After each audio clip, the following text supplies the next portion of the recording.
Hi, welcome to NAR Fellowship. I have Deanna with me, who's a chiropractor and a learner, and we're looking forward to having a nice conversation today. Yes. Thank you very Hello. much for being on the show.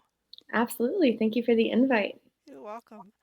Um, so we'll start off with the big question, which some people have challenges with, and some people answer it either by memories or kind of like a little backstory or whatever. Whatever suits you is fine. Um, the first question is, what was your learning journey like?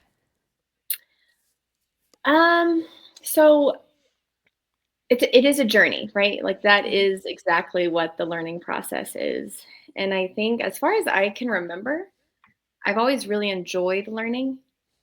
And if you look at just like the education system part of it, growing up, I think specifically the American education system, I think a lot of it is based on like positive reinforcement. Like remember this thing or this fact, and then you're going to be tested on it, and if you can remember it well, you get an A. And that's loosely how it's based. And so I think growing up, at least in school, I was the type of kid that really liked the praise. I liked being like an A student. But when you step out of the education system and you just look at life learning, um, my the phase that I'm in, I think, is in more of a finding out where I fit in this big world. You know, you start out as an infant. In infancy, you're trying to learn these like basic skills just to survive, and then you move into childhood and adolescence, where you start doing a lot of like inner reflection, and you start learning more about yourself.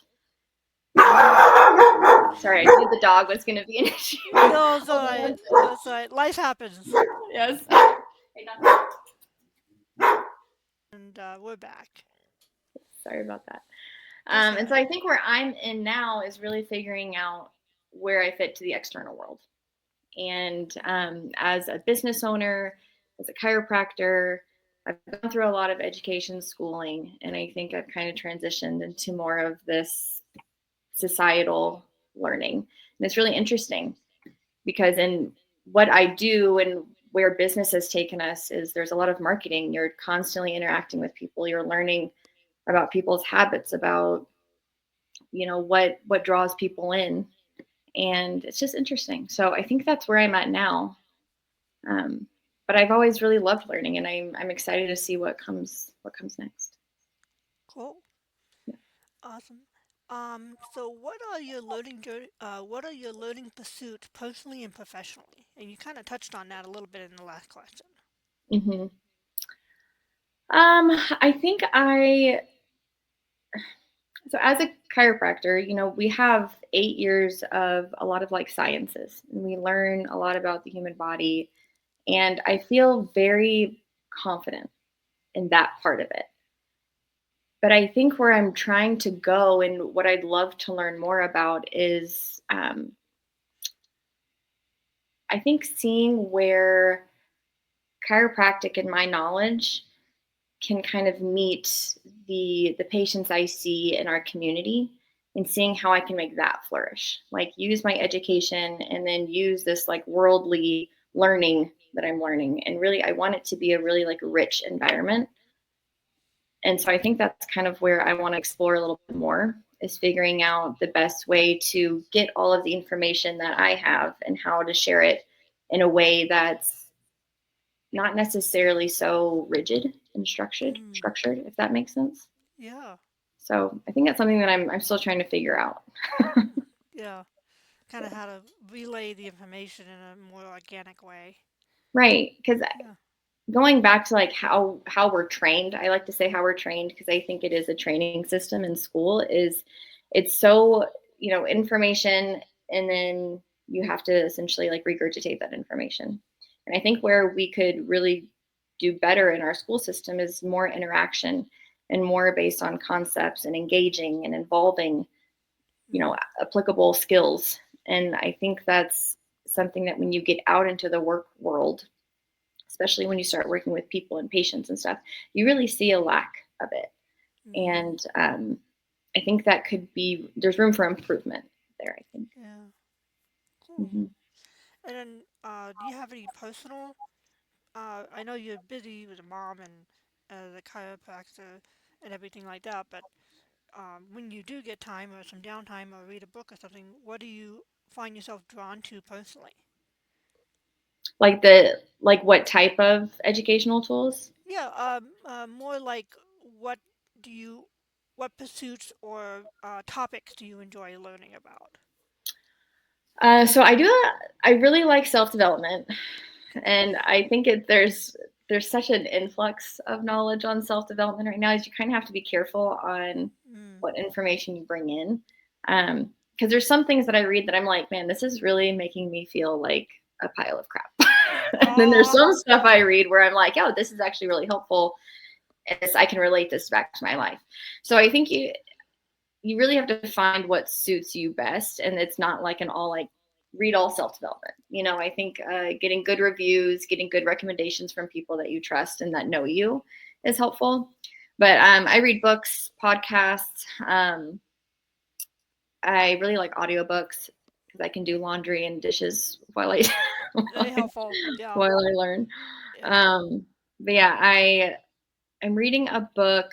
I'm reading a chiropractic philosophy book right now. And I Oh, find that interesting. it's like really, it's kind of like overlapping into just my own personal philosophy. So it's kind of cool to see the two worlds kind of like interact. And I do feel like after I read just a little bit, I just feel more well rounded.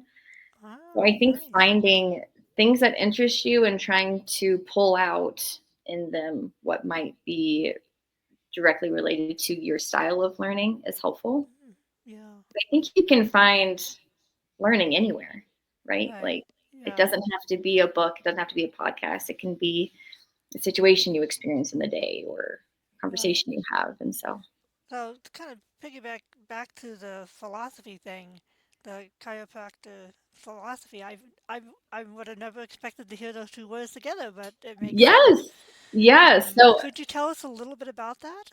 yeah, if you know the backstory of chiropractic, it's actually very philosophical based. Oh, And interesting. the founder, not the founder, but the creator really of chiropractic, there was a father son. The son was really who developed chiropractic.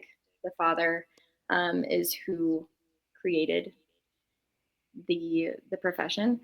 But Wow. BJ Palmer, who is the son of Dee Dee Palmer, he developed chiropractic into really what it is now. And he wrote a series of books called the Green Books.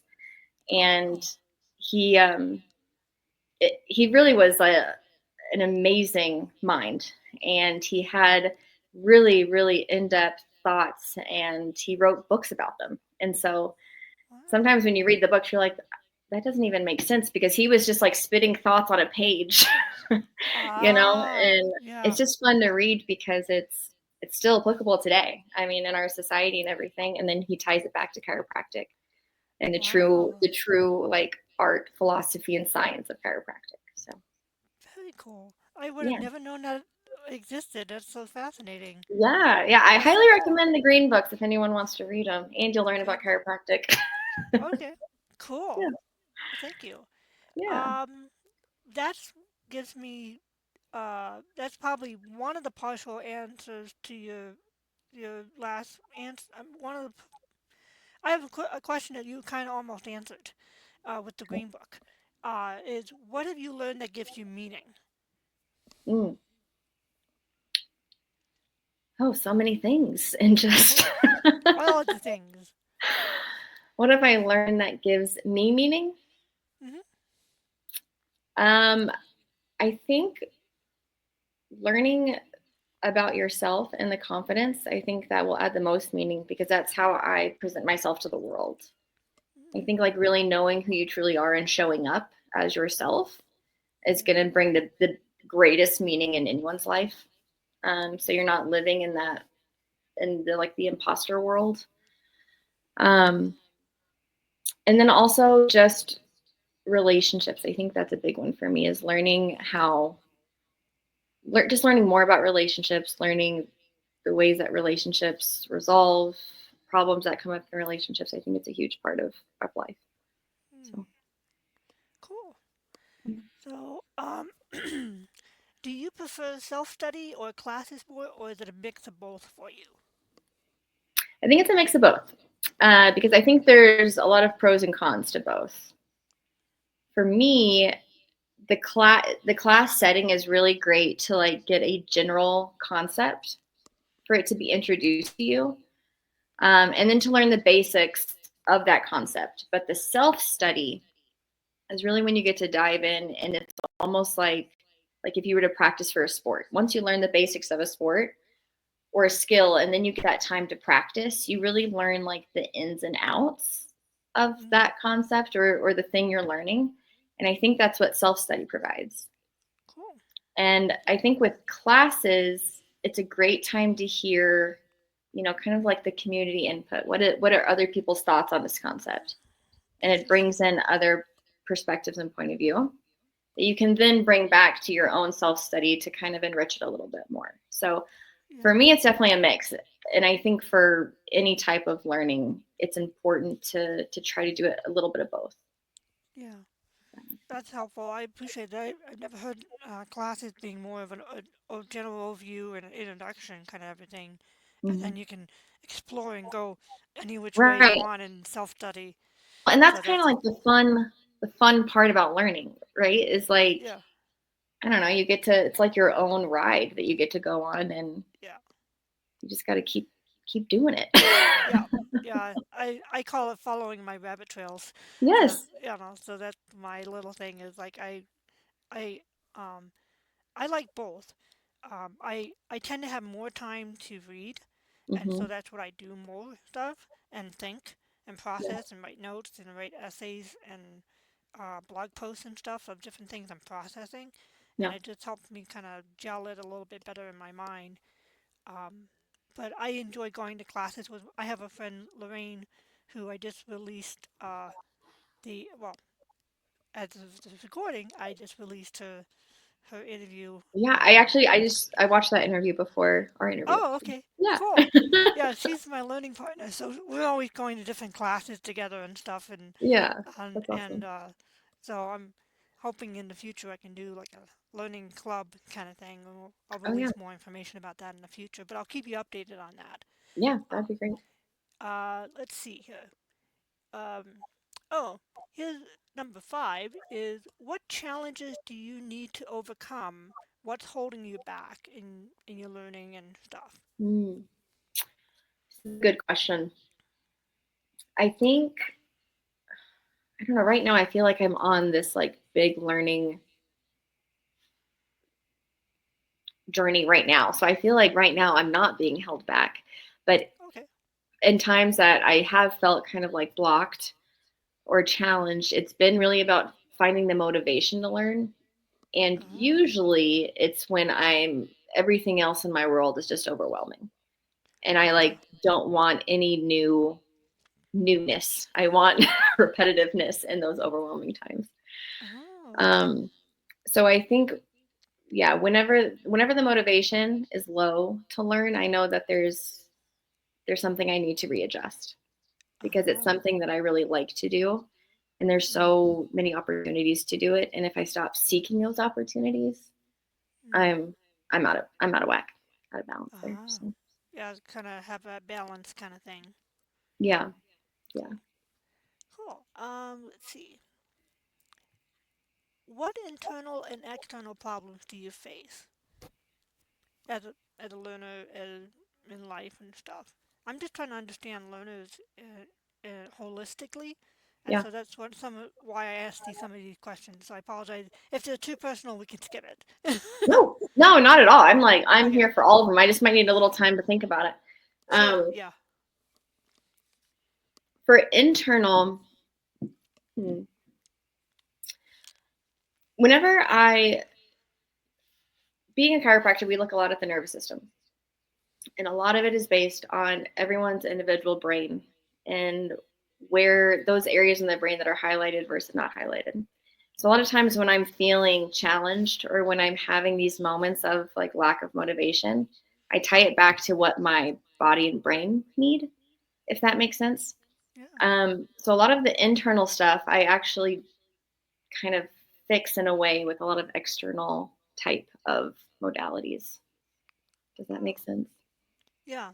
So if So, I'm go ahead. like in a growth phase, you might feel overwhelmed, you might feel tired, stuff like that. And so getting my getting my physical body up is going to help that kind of like internal challenge fix itself.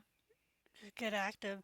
Like one of Mhm. the things I learned from many different sources, personal as well as people on YouTube and stuff, is uh, the more intellectual you are, the more you need to like do more embodied stuff, like go Yeah. biking or do martial arts or tai chi or something like that. You need to not be a floating head. Yeah. 'Cause you get so inside and it really can mess with you, but Yeah, like just walking around or just getting up and moving, I think helps me a lot. Um, yeah, but as far and repeat the question, I want to make sure I am answering it. sure. It was what internal and external problems do you face? Yeah. Um, so external problems, I think as far as that goes, I don't know. I mean, life is hard. There's a lot of external problems. Sure. I think part of that is learning how you work through it. Mm, Um, and that's why learning is fun, is because it never ends. And the more that you can learn about yourself, I think that will, at least the more that I've learned about myself, I feel like that's me a lot. Um, Kind of get through the tough challenges. cool. Thank you. Mhm. Alrighty. And what problems have you dealt with successfully and how did you solve them? We sort of touched on this a little bit. Mhm. One of the bigger problems that we've had in our life, my husband and I, is we opened our business during COVID. It was we moved to Colorado in 2020, and then we opened our doors 3 days before we had to shut down. And yeah, talk about a hellish experience. So we had just spent all of our savings. I mean, everything that we had saved to build this practice. We did our own build out and stuff. And then we were stuck for a little over 2 months, not having any income, not knowing if we could open up. And so that was a huge challenge that we faced as new chiropractors, new business owners, a new couple. And, working through each one of those things has felt like a life changing event. Mm, And you have to kind of pull out your resourcefulness and your resilience. And sometimes you don't even know you have it until you're in a situation like that. And you're not, you just don't know what to do next, but you have to look at your options of what is available. And you have to look at your options of how do I get past this? Because this one moment is not going to end it all. Like I have to get through it, and just kind of for me mapping out what what are the options here? How can I move past it and taking it as it comes? And I think I handle a lot of difficult situations like that. I think I take a very like logical approach. mm. Um, and then once I'm past the endeavor, then the emotion starts kicking in. Ah, But at least I've gone past that hill, yeah, yeah. so to You speak. go into problem solving mode and then you deal with the aftermath. Right. Yeah. Yeah. And I find that it's helpful for me to work that way. Cool.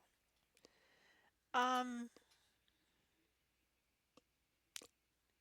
did anything of your, I know you and I first met at a lunch and learn um, that was by the Northern Colorado Community. community. Thank you, Northern Colorado Yeah. community. And I was really impressed by your presentation of talking about community, which I was working on the writer's meeting book at the time, Hmm. and I'm like, I'm all over this.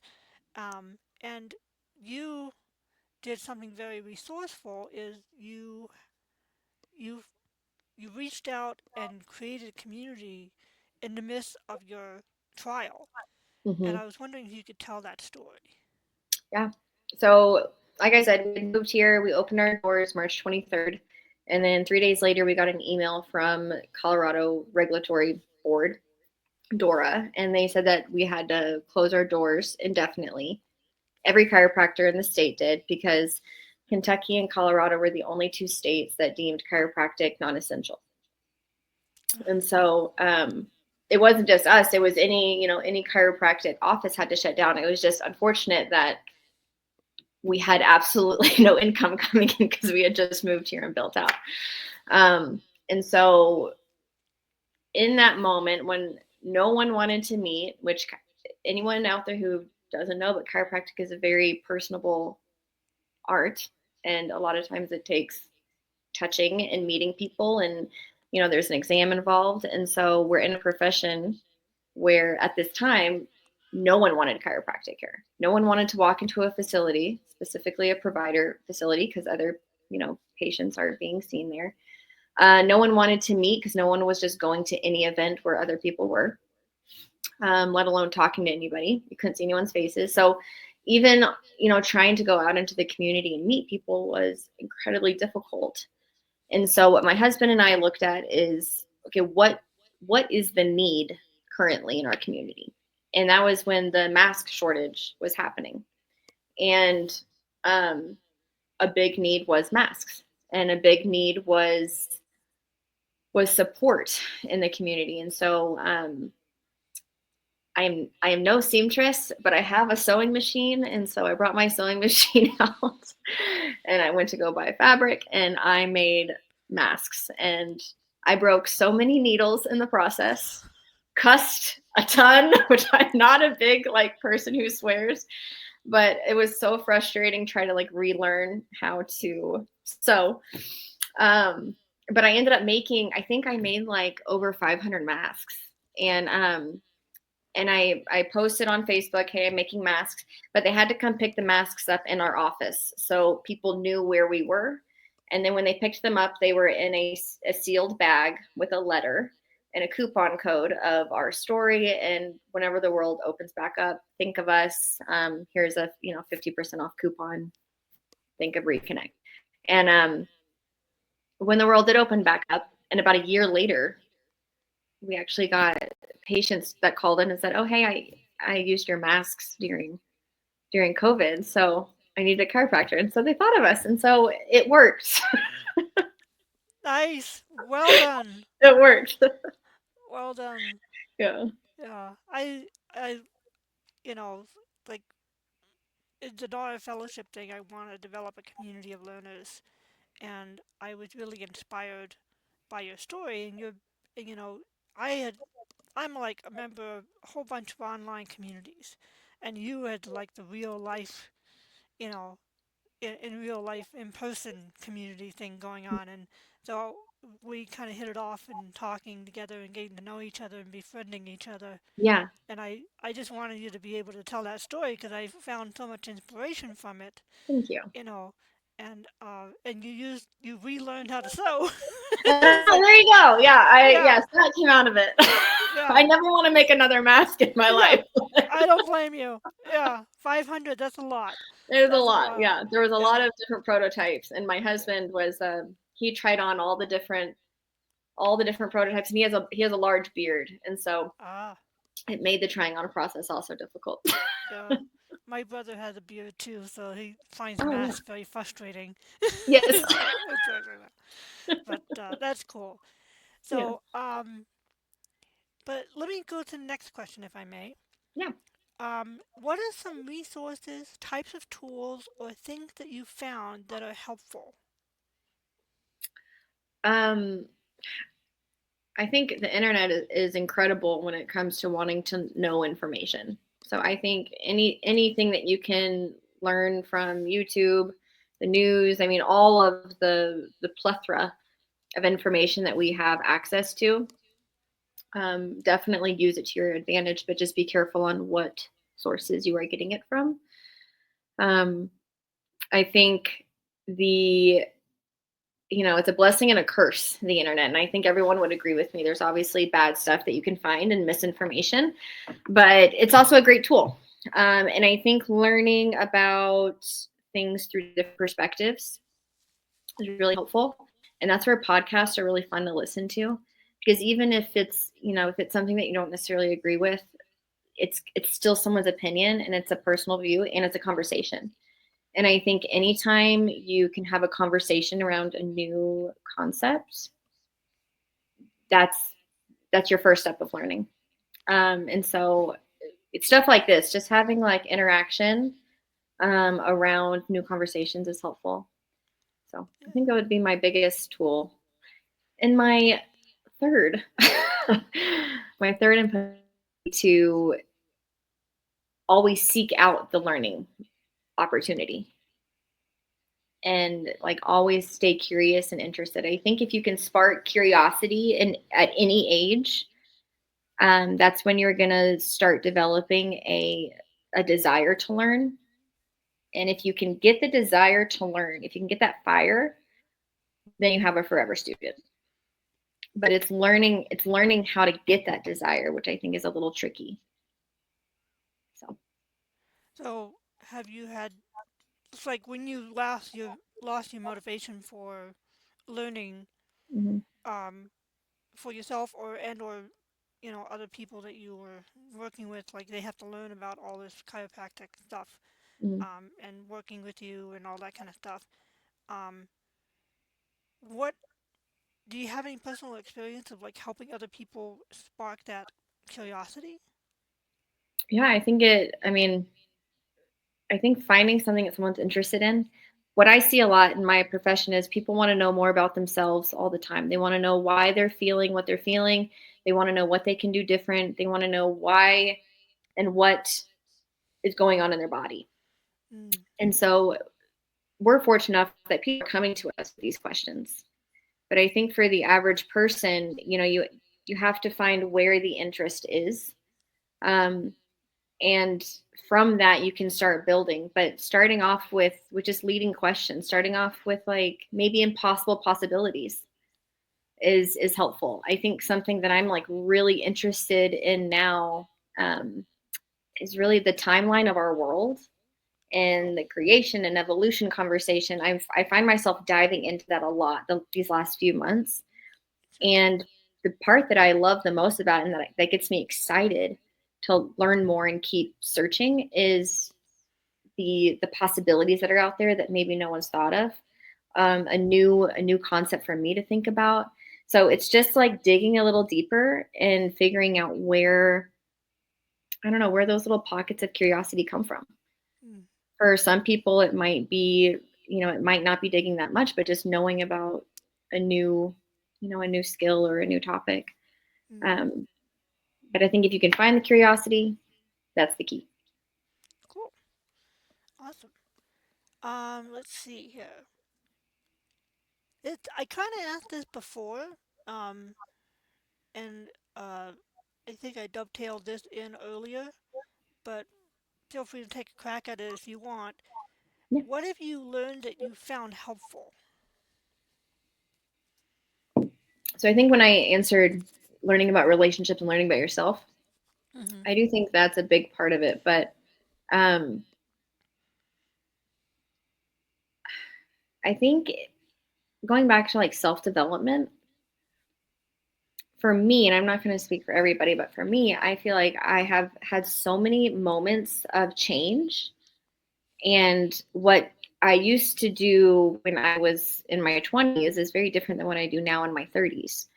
And knowing how you handle those differences, I think can really, I think they can be really beneficial for you in your life. Mm, And right now I'm reading a book, or also reading Let Them, or not Let Them. Yeah, it's The Let Them Theory by Mel Robbins. I don't know if you've heard of it. I haven't. Um, and it's good. I feel like some of the content in there, I do feel like it's like common knowledge, and it's like an easy concept to grasp, but it's hard to practice.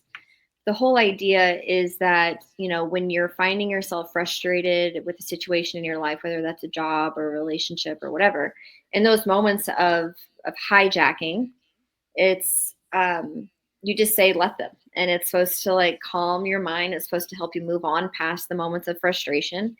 And that's something that I'm working on, and making sure that I don't get hijacked in my day-to-day Mm, life.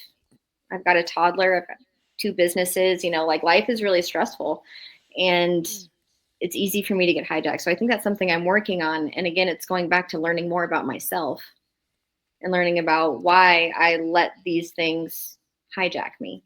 mm, And so I think if people can really just know more about themselves and practice certain things that can help them develop as a human being, it's going to be a better contribution to the community, going back to community. So mm. I think that would be the most helpful thing for people. That's been the most helpful thing for me, I think I've learned is how to self-reflect so I can have a better presentation of the world. Cool. So I have some questions that are not on my little sample question thing that I'm realizing that it would be interesting to explore if you're comfortable talking about it. Because Hmm. some of it might be private. So if anything's private, just like skip it. It's totally fine. But Yeah. um, as a mother and also a business owner of two businesses, Hmm. you've had to do a lot of learning Yeah. because Oh there's my a lot of gosh. Yeah. paperwork and stuff you have to do with the government and then actually making money Yeah. and finances And it is um, ongoing. and also chiropractic knowledge in itself. You Yeah. kind of told me when we were once having coffee together about some of the continuing education that you're doing um, with the chiropractic stuff. Maybe you could Hmm. tell people about that. 'Cause they might find that interesting. Yeah. So with any like provider profession, I know nurses, therapists, and chiropractors, doctors, we all have like continuing ed. And we have certain requirements that we have to meet by the state. For Colorado, chiropractors have to have 15 continuing education credits every 2 years. And so for us, we see everybody in our office, but I specialize in prenatal and pediatric chiropractic. And so there's a lot of outside learning and classes that go into that. In our core curriculum at chiropractic school, there was like two pediatric classes, I think, but it was just very basic. But that's what sparked my interest in doing pediatrics. And so once I decided to kind of go down that path, you have to do so much outside seminars to get certified and to get trained and stuff like that. So now, I mean, every 2 years, we need to make sure we fulfill those 15 continuing ed classes. But luckily, we get to, kind of branch out and see which classes we want. We could do more neurology based classes. We could do more just adjusting classes, pediatric, perinatal, nutrition. So there's all these different like facets that we can choose to fulfill those. Um, but the neuro classes I find like fascinating because I bet. yeah, there's just like no end to learning more about the human brain. And since we work a lot with like developing brains, it's just, I feel like it's a really great way to, um, I don't know, offer like a really good path for a kid and for a family. Is like, hey, if you feel like your kid is behaving this way, it's probably because this is happening in their brain. And we can kind of help you counteract that. And so hopefully we can kind of change the behavior in a way that's going to be beneficial for you and the child. So Cool. that's Yeah. I don't know if that So, answered your question, but so that's your occupation is very much a learning, oh you know, it's paradise kind of thing. Cause you just like this never-ending stuff that you can learn, yeah. and keep bringing wisdom and knowledge to your craft. Hmm. Um, and Well, and so that. Go ahead. it, it's I mean that's exactly right. And I was talking to my brother-in-law who he works in the tech field, and he does a lot of like formulas and coding, which is very monotonous. I mean, you have a code for a certain function, and this is what he does like day in and day out, day in and day out. And we were just talking about the differences between our professions, and he was like, so when like patients come in, like everyone has a different issue. And I was like, yeah, it's like not it's like you never know what someone's going to come in, in one day you might have 15 to 20 different cases that you're trying to help them with.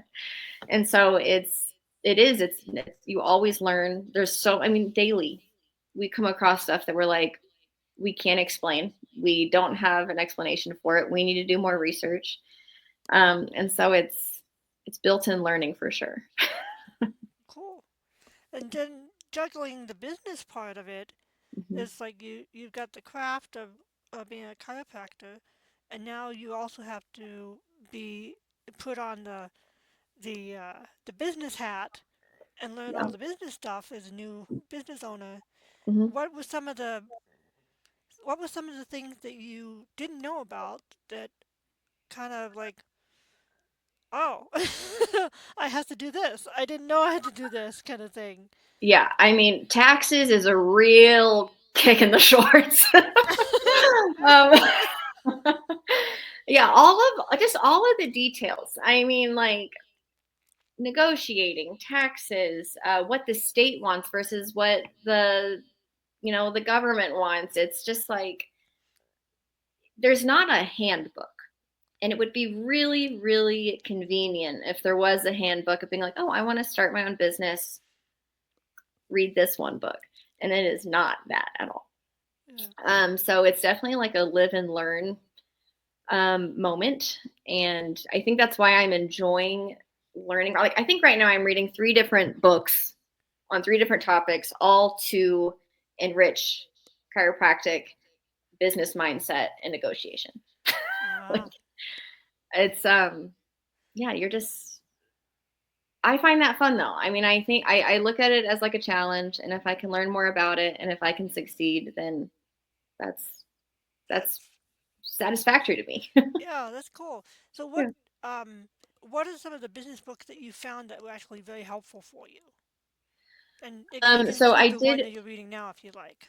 yeah. So last year I read by Grant Cordone, "Sell or Be Sold." That book, he is a very strong character, and I don't know if I would like recommend it to everybody because he is a very strong character, and his book is like strong opinions and stuff about business. But it is helpful to hear his business side of things because he is a multimillionaire person with multiple businesses. Um, so that was good because it kind of changed my mindset on how you provide services, how you charge for services, and knowing your boundaries in your business. Mm. The Art of Negotiation is also a really good book. I really enjoyed that one. Right now, I'm reading a advertising book just about specifically the chiropractic profession. Oh, Um, and it's just talking about the different marketing facets that you can utilize. cool. The other just general business books, the oh, what is it? The Millionaire Who Sold His Ferrari. That's a great one. Ah, Um, I don't know, I have a whole list. I'm looking down at my bookshelf because I know my list is over there. But that's it's okay. I think the ones Rich Dad Poor Dad, phenomenal, Oh yeah. phenomenal. But they all have a common theme, and it's really knowing your business and then knowing your own personal limitations within your business. Mm. Because I think when you don't know enough or when you're just learning about your business, you tend to be conservative, or at least I do. I'll speak for me. I tend to be really conservative. And Interesting. I have a trouble kind of pushing that envelope. And what all these books are essentially telling me is like push the envelope. Like what's the worst thing that's going to happen? Ah, And that's why I think going back to business, it's a big trial and error for me because it's like, okay, what do I feel comfortable with? What level of uncomfortableness am I comfortable with? that's a really And good point. yeah, and you don't know until you experience it. You don't know Right. until you've tried that thing. Yeah. So, Cool. Thank you very much. mhm. Um, Let me see here. Um, we wrapped through those questions real quick. So I'm gonna have to come up with more questions. Um, uh, I'm trying to think of anything else that might be helpful to learn or know about. Do you have questions for me? Yeah. Are you reading anything now that is enticing? I am. So I'm currently. I read a bunch of books on humility, like four of Mm. them. That's a bunch. That is um, a lot. and uh, and then I'm also part of the SCA, which is a Society of Creative Anachronism, which is a medieval reenactment and history education organization. And so I've been doing research into medieval education. Mm. Um, I remember you and telling me about this when we got coffee. yeah, so Yeah. I finished a medieval education book. I'm Cool. actually working my way more an academic book. It's called, let me make sure I say it right, uh, Openness, Secrecy, and Authorship. Mm. And it it not the author, so they didn't really have the author owning the book concept back in medieval times. Yeah. Um, they there was more of like don't steal somebody's stuff, and it's okay to credit them and use them in your own works. But the author Mm. wasn't always paid. They it was kind of like um, they wrote books and codex and thesis for patrons, and they would dedicate it to them in hopes of getting patronage and Gotcha. stuff like that. So it's very fascinating. Yeah. Um, and it goes from the scribal era to the printing press. And so I'm reading right now about metal mining, metallurgy, Mhm. and military arts. Okay. And there was a lot of technical books. And so Mhm. they, just like everybody kind of gets on the different knowledge bandwagons, it was very knowledge based, and it went back and forth between being open and secret, Mm. depending on different people. Um, and there were different proponents that believed in openness to help further knowledge and education and learning and stuff, and then other people, in order to protect their crafts, they would um, keep secrets of like Mm. the recipes of how to make glass. Mhm. And there was whole empires, not empires, but there were different people and governments that profited from keeping secrets. Like Venetian glass was like the best in the world at that time, Oh, wow. and they had their own recipes for how they did it. Yeah. And so it was very fascinating. And so I'm kind of I this book is so academic and dense. I'm kind of like I'm doing the poke around in the different chapters that interest me kind of thing Yeah, which instead of reading it all the way through.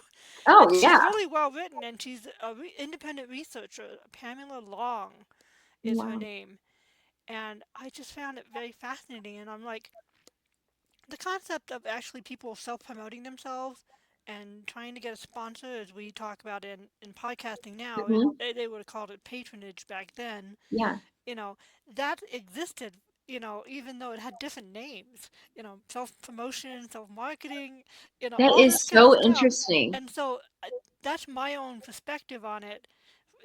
She doesn't say anything about that stuff. I'm like, Right. this is like, coming from media production and marketing the book and everything. I'm like, this is marketing. Yeah. Like, this is what it is. What And they so could this have is done with the fascinating. internet. Yeah, this is before the internet. This is like, uh, and so there were two types of books. So they would, create a book and dedicate it to a patron, and they would put it in their library. But they would also have the same book or a similar book, and it would get printed, and that would Mm. get distributed into libraries of different people, of the elites and so forth, and the learned. Mhm. Um, and it was very fascinating. Um, and so I'm just kind of wading my way through it. I write some stuff verbatim. It Mhm. it seems important to me. And I write my notes of like Mhm. what I think it means. Yeah. Um, I'm I'm constantly always my usual stuff is I'm always learning about writing and marketing of some sort, usually like Mm. book marketing right now. Um, but that's the openness, secrecy, and authorship. I thought that was fascinating. I think it's actually very interesting for any lawyers who might be watching. That might be an interesting history book to read of Yeah, understanding copyright and trademark. yeah. It's like the history behind it all, and Hmm. it bubbles up through time. It's beautiful. It's like, oh, this lady did a really great job researching. I'm Yeah. like, I don't know how to do what you did, but you go, girl. But glad uh, she did it. yes, glad she did it. That was really cool. Yeah. Um, I have like 12 books that I'm reading right now. Oh 11 my books, I should gosh. say. Yeah. So some of them get put back on the back Yeah. burner and stuff, and I kind of go back and forth. There's a book for authors called The Influential Author. Okay. Um, and it basically is how to write a meaningful book Okay. and publish it and make money from it. Yeah. So, and it's a 400-page book, and I have a Kindle of it. So Mm. I slowly make my way through some of it. He's Yeah. kind of more liberal than I am, which is fine. He's talking Right. about using drugs to kind of make help you be more creative, and I'm like, no, not for me. But I understand where you're coming from, dude. Yeah. Um, but it's actually very grounded otherwise. But he kind of mentions it in one paragraph, so it's Mm. not the whole book. Um, but he's actually in another country, and I'm thinking that would be kind of cool to, because he's a learner as well. And I thought that might be an interesting guess. I don't know how I would do the time zone thing, but that Hmm. would be fascinating. Yeah. Um, so what else am I reading right now? Um, I have some other books that I'm reading that I'm forgetting about right now. I apologize. They're in my I Goodreads, mean, so reading you 12 can go. books, I would forget all the names.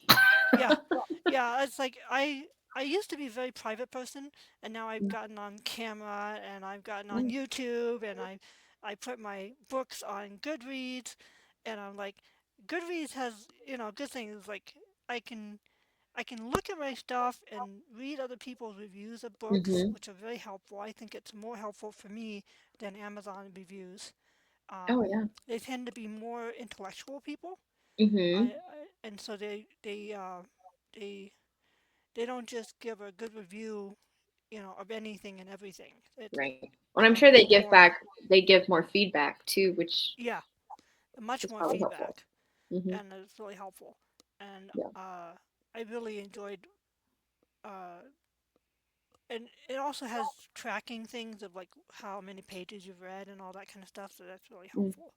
Yeah. Um, Okay. but those are the main things I'm reading. I was in. Um, I I might read another humility book because Mhm. like in media production and is we're supposed to like seek fame. It's how we pay the bills, and it and there's all bunch of trappings with fame is like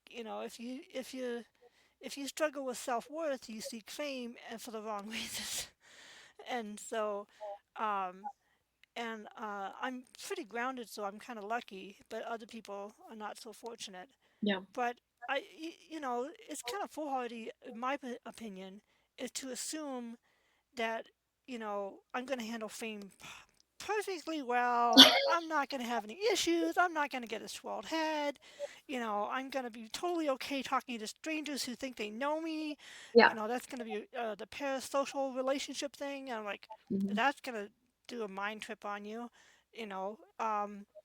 And, it's like a lot of so I don't see a lot of stuff online and in books talking about um, how to be a good podcast host. Mm. There's some articles, but most of it is like how-to stuff. It's not really like philosophy stuff, Mhm. which I'm like, why is there not anything about this that I can find? Yeah. Um, the other thing is how to be a good interviewer. Everything is job related. It's Mm. not like how to be a good interviewer for like Charlie Rose.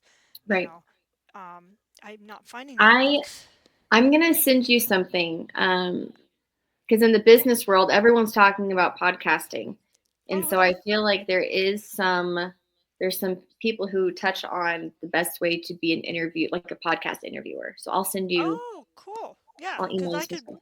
I need to learn how to do stuff a little bit better, more Yeah. professionally. And I'm just Yeah. like, I just like talking to people and, talking with Hmm. you Well, and and, something that I know I mentioned to you when we grabbed coffee, but I'm so glad that you're doing this setup the way that you're doing it, because one thing that I really enjoy having in our conversations is like a solid conversation. It's got substance, mm, and it's not just chit chat. But when we got coffee, like we got to know each other, I feel like quickly, because we just had like leading questions and we were yes. actually interested in it. Yeah, So and I felt like you had depth as well, and it was really nice and refreshing to be able to talk about more engaging topics, yes, yes, and absolutely. get to know each other better, and it was really I. It was very heartening for me, It's like you're the one who told me that I'm a learner, and even though I have that in my bio, you know, I'm like, oh, I can just tell people I'm a learner. I don't have to Yeah, pretend to be an expert, It's like no. there's a whole bunch of books about how to be an expert, and I'm like, I don't want to be an expert. I just want to learn. Yeah, I no, just want to finger absolutely. paint. And I So, think my husband and I were talking whenever I was like looking over these questions, we were actually talking about them together. And we started looking up quotes about learning. oh, And cool. there were some like really great ones, but Oh, there was a wow. few that, it said like even the experts keep learning. Ah, And I yes. think that's just so true, is that Yeah, ex- expert doesn't mean you stop. Expert right. means, if anything, you continue. Yeah, it's So, because you realize the more learned you become, the more you realize you don't know. right, It's like right. And it's it just like humbles this. you. Yes, Hmm. it's like well, this one of the faults of media is they're always looking for certainty in guests and stuff, Hmm. and there's just no so much nuance and variability in life and circumstances that you can't just give a pat simple answer for everything all the time. Right. You need to like, well, this could influence this and that could influence this, Hmm. and that means this and this and this, And then everybody just wants to like the news bite, it's I know. the clickbait title, and I'm like, I don't. I can kind of do it, but I'm not really good at it. Well, I'd and that's probably where have people more get in views if trouble. I, you know, did more clickbaity titles. But I'm like, I don't know. I just want to talk to people. Yeah. You just do you, Val. You just do Yeah. you. Oh, thank you. I appreciate that. Sometimes we need to hear that, Yes. especially in media. It's like, you're always, everybody wants you to do what, Oh yeah. the current fad is. And it's like, I'm not that. I But, know. I know. I try to have like more of a conversation than a strict interview. Hmm. So it's more, engaging, at least for you and me. Hmm. Other people may, like, I don't have the clickbaity answer of why they should watch this video right now, but, it's like, I don't know, this is, in my little corner of the internet, there's a whole movement of just having these authentic relationships that are not polished, that are talking about more meaningful stuff. Yeah. And I'm kind of coming from that perspective, even though I have a media background. So it's like I got the paradox in my head. It's like, It's it's gotta be perfect. It's gotta be relaxed and authentic. it's Ah! actually like very refreshing to hear that the corner of the internet that you are coming from is wanting that, because I think there's a real need for authenticity, Mm, especially on the online presence. And yeah, most of the time, I feel like that's not what the internet is. I feel like so much of what's coming in from social media and just online is just the opposite. And so yeah, I'm glad that you know a corner that is wanting that, and I want yeah, to join, because yeah. It's gonna it's from where the book was born from. We call it this little corner, hmm, and it's an amalgam of different communities, different people of different stripes, different political stripes and all this kind of stuff from yeah, from the Jordan Peterson, Paul Van de Clay, Mhm. John Vervaeke, and Jonathan Peugeot. It's kind of like this pipeline of people that kind of funneled in, and but they're all like different quirky characters, and most of them are very high in openness. Yeah. So like we like talking about this stuff. Mhm. There's a whole, there's some Jews and there's some, I think there's some Muslims in there, Mhm. and we got people from both the right and the left, and we even have some feminists in there, and so Oh, it sounds so they're not, fun. it's so it it's really engaging to have these more deeper, meaningful conversations that are not cancel culture based, the right and the left. Yeah. It's like let's talk about this stuff, and they Mhm. hash through it all, and yeah, they have a common thing that brought them together, but that's not their identity, Right. And so the book was born out of that thing, and we're just one little facet of it, And so I really like it because I learn a lot from different people that I don't agree with, Yeah. and I have friends who are liberals and moderates, that's the majority of my friends. And so I have a couple of conservative friends, and that's about it. Mhm. Um, but you know, it it's just more engaging and enlivening. Even though sometimes you get frustrated with hearing the stuff that you don't really agree with, you know, Right. but it's good to be challenged that way, so you're not stuck in this silo. Absolutely. And it's one of the things I really appreciate you is like you and I may not agree on political stuff or whatever, but Mhm. we are like kindred spirits. Yeah. And so we love people, we want to help Mhm. people, and uh, we just I when I found out with the whole community thing, and then you were a learner as well, it was so nice Mhm. and refreshing to befriend you, and so Well, I and I really think we can. appreciate. Well, Go ahead. thank you. I mean, I really appreciate that. I think what more people need to do is look past all of that stuff. Look past the news, look past the government, and just like be a good human Yeah, and like just try to do that.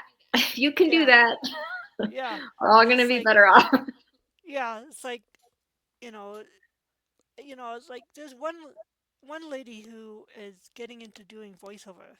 It's one of my friends, my geek friends, Oh, cool. and she's more liberal than I am, but she's like PhD, super smart, Yeah. brilliant lady, and has a media background and stuff, and we have a lot of mutual respect. Hmm. We may not agree, but her and her husband are very much nuanced in their thinking as well, and relate to other people at a human level, and not just the kind of culture.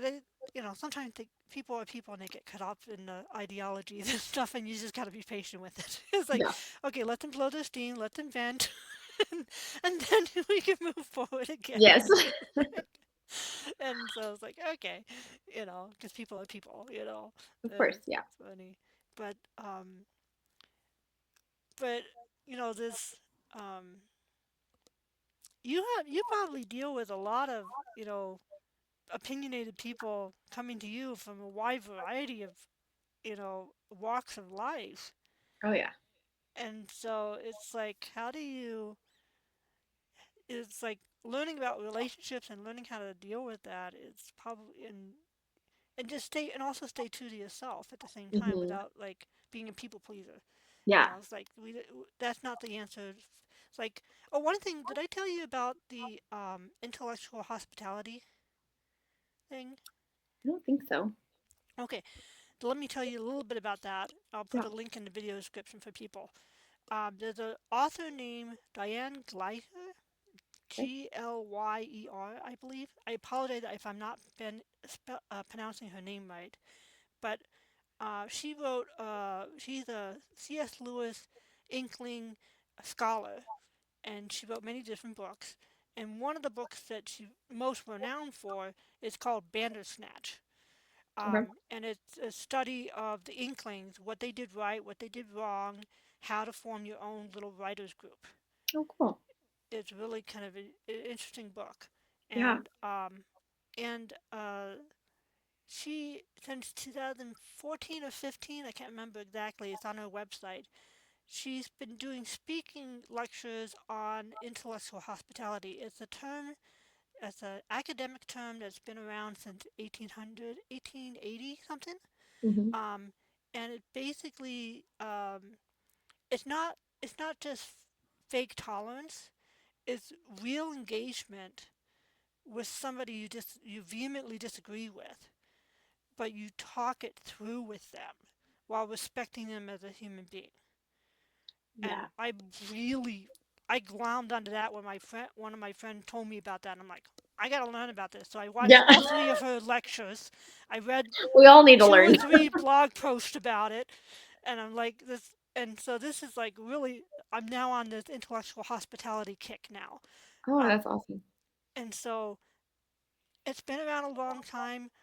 One of the blog posts was from the lady from the Trinity Forum, which is like a Christian deep thoughts uh, podcast and organization that talks with thought leaders and authors and politicians and stuff like that.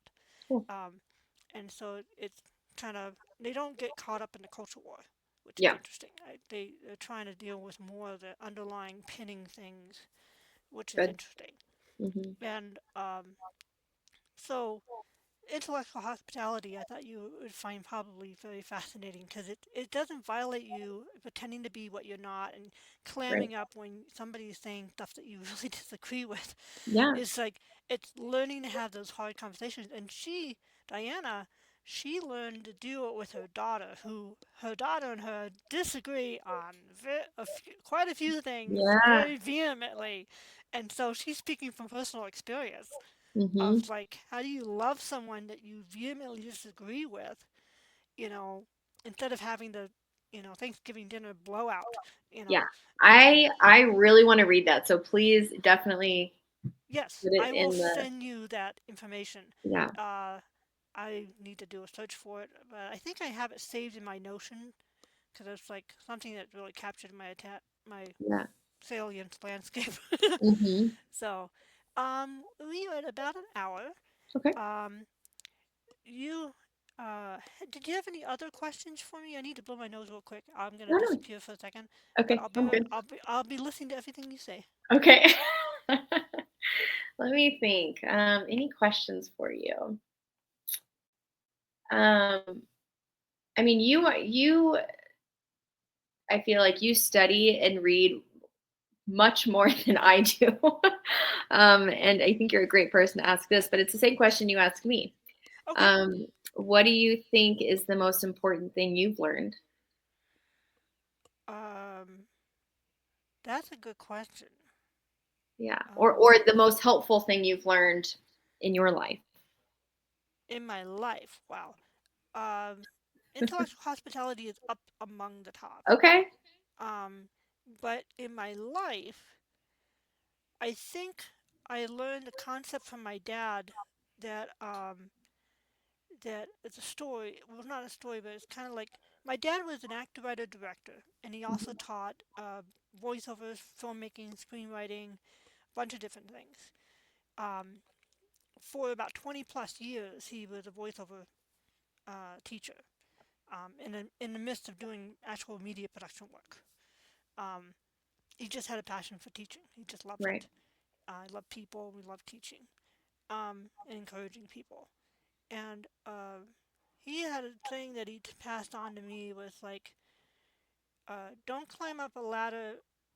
Make sure the ladder is on the right wall before you climb up the Oh, ladder. yeah.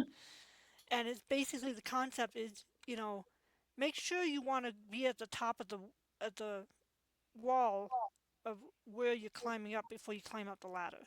Hmm. Before you do all that work to go up there.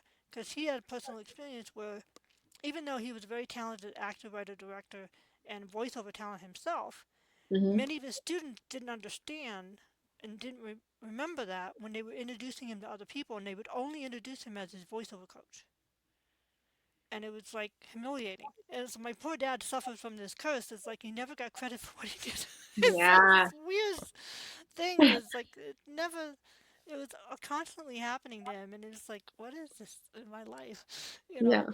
And I felt bad for him, and he really did enjoy, and we met some wonderful friends doing the voiceover classes. Hmm. Um, but knowing the concept of don't go climbing ladders that are just to be at the top of something you don't want to be at the top of. Yeah. I thought that was an important lesson that I Yeah. learned from him. Yeah. And Absolutely. I a lesson I learned from my friends uh, is my family is Irish descendant, and Hmm. so we're very humorous, and we try to overcome the bad stuff in our lives, our health issues, and our uh, finances and stuff through humor, Hmm. and that helps us carry on. Yeah. It's kind of a good thing, but some people can use it as an escape, um, and and hide more. It's like there's some highly depressed people who are incredibly famous, Yeah. incredibly funny, like Robin Williams. Oh my You gosh. know, Yeah. yeah, and he suffered from terrible depression, and he was one of the funniest people alive. Hmm. Um, so there's that dynamic. I learned about this from my friends. I didn't know about this. Yeah. And one of the things is to let people process through grief and bad feelings. Mm. I'm a big believer in not, grumbling and mumbling and complaining. I Yeah. think that it leads you off into, bad negative mindsets and stuff. But Hmm. there is a part where you need to let people vent and overcome and process the emotion and move forward. Yeah. And so this is a concept that I learned from my geek friends, Hmm. and one of my dearest friends, she has taught me two things: life is messy, and people are messy. Yeah. And just like you gotta love them anyway, you Right. know. Well, And and like only I feel like you can only control so much in your world, but the thing that you can control the most is like how you react to the yes, world outside you. yes, And take that and do your best with that. yeah. Um, I think that the I book that I'm reading, Let Them, that's really the summary of it is taking control of how you react. yeah. I think what happens is I'm actually very on the big five personality traits. I'm very low in neuroticism, which kind of Mm, helps. Which people who high in openness tend to be high in neuroticism at the same time. It's just emotional personality traits makeup. It's not always that, but mhm, um, I notice I don't get upset very much. I used to have bad temper. I kind of overcame that years ago, decades ago. And but once in a while, my axioms and um, my emotions will get stirred up from the deep wells, yeah. and and I can and I can sympathize with how people react unconsciously to being poked in Yes. places they're not comfortable being poked. Yes. Like, and Yeah. you know, one of the things is I think that helped with overcoming temper is feeling empowered. I know it sounds opposite because I think No, that people makes perfect sense. people act in rage and frustration and meanness from fear Hmm. and um what's the word like they can't do anything. Yeah. They're incapable. Hmm. Not incapable, but maybe a type of weakness of some sort. Right. And if you come at it with like you possess yourself instead of being possessed by your emotions, um, you can feel very empowered and Yes. in control of yourself. And you're like, I'm really upset right now. I have to take a break right now, calm down, and then I will talk to you. Like, So it's so funny that you bring this up because I want to talk about the neurology of what you just described a little oh, bit. okay, yeah. And this is for any parents watching, this is huge for kids too. So when we get, I call it hijacked, but whenever you get that enraged feeling, that's your temporal lobe, which is the sides of your brain, the temporal lobe. That's your temporal lobe firing.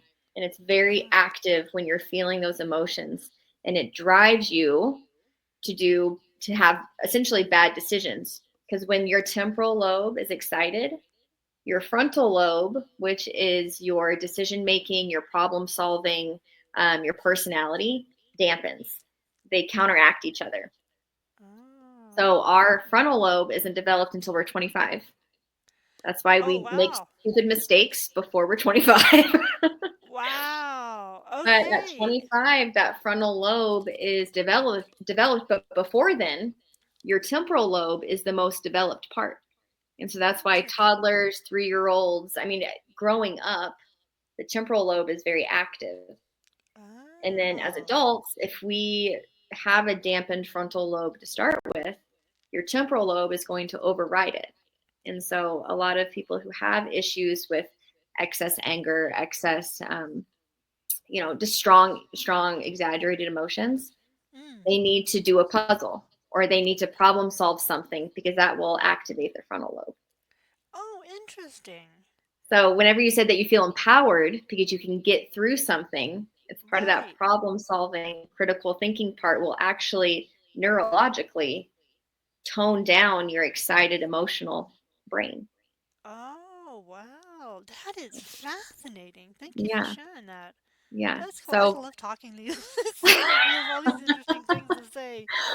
That's whenever so my funny. toddler gets frustrated, I I immediately put in a problem solving activity. Oh, brilliant. Yeah. And Very it cool. calms down that Oh, excitatory phase. oh, that's interesting. Yeah. Wow. That is cool. I'll have to Mhm. share that with my friends and family. Yeah, please do. So, yeah, that's cool. So, we're at an hour and 11 minutes right now. So Yeah. maybe what we'll do is, did you have any other thoughts or questions for me, or I you? don't think so. Yeah. Sorry to geek Okay. out for you for just a No, little bit. no, I just I totally. This is a geek-friendly channel here. We are very much geeky. I I have friends who call themselves geek family, so I'm love good. it. I love it. um, last question. Do you have any last thoughts or words of encouragement for other learners? Never stop learning. I think that's a big thing. And Mm, seek out learning. mm, Really like look for it. yeah, Because I think if you're not learning, you are stuck. mm, And one of the quotes that we read, I think I hope I can remember it. It says, "To not learn means you're old. To continue to learn makes you the youngest person." Um, oh, so I think learning is healthy, and I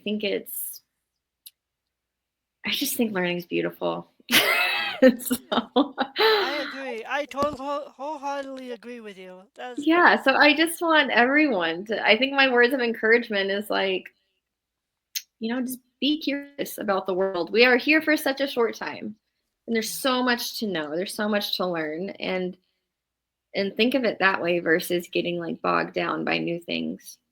mm, So, yeah. Well, that was wonderful. Thank you very much, Deanna, for agreeing to be on my podcast. yeah, thank you so much. This was fun. This was a delight. It's always a delight chatting with you. Same, So, same. alrighty. So, thank you for watching, everyone, and feel free to leave a comment. And I'll see you next time. All right, bye.